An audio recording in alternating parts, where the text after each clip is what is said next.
C'est le service qui prend la place prééminente. Israël a été appelé hors d'Égypte pour servir l'Éternel. Laissez aller mon fils afin qu'il me serve. Exode 4, 23. Le service est toute la pensée de Dieu dans l'état de fils. C'est concret. Il s'agit d'accomplir son œuvre, de le servir. Et cela au milieu des nations. Israël était appelé hors d'Égypte pour servir l'Éternel sur la base de l'état de fils. Lorsque toute la nation a montré sa faiblesse et sa souillure, son cœur partagé, une moitié vers la terre promise, mais il devint clair qu'en très grande partie c'était pour son seul profit. Et l'autre moitié en arrière, en Égypte, et cela pour ses seuls avantages et conforts. Tout cela fut mis en lumière.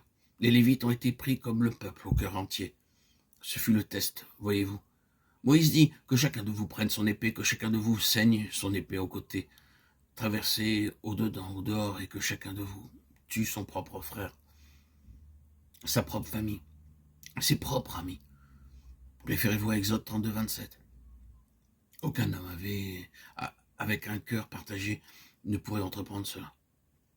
Le cœur d'un homme doit être tout entier pour être capable de faire une chose pareille. Ils ont réellement été mis à l'épreuve à ce sujet d'une manière très pratique. Ils ont affronté la situation. Ils sont allés jusqu'au bout. Par conséquent, étant au centre même de la nation, ils symbolisent le principe du cœur sans partage. Le cœur qui est tout entier pour le Seigneur.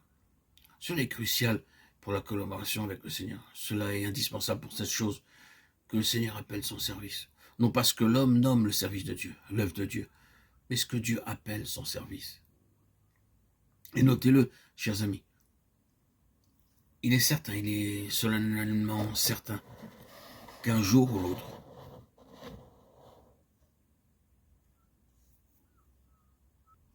si nous sommes honnêtes avec Dieu, tôt ou tard, nous serons conduits à nous élever contre cela.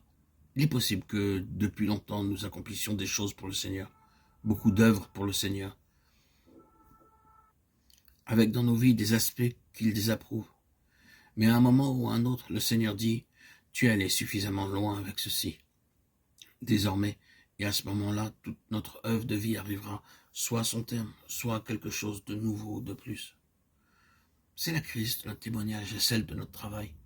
Vous voyez, c'est ce que Lévi représente uniquement ceci. Dieu, regardant au cœur. Oh, pardonnez-moi si je semble trop excessif, trop sévère, mais je pense que le Seigneur est en quête de quelque chose. Mes yeux ne sont pas fixés sur le processus, mais sur le résultat. Je suis tout à fait sûr que le Seigneur désire accomplir une chose nouvelle, plus puissante, une chose pour sa gloire, qu'il a un dessein en vue, quelque chose de plus, quelque chose d'autre.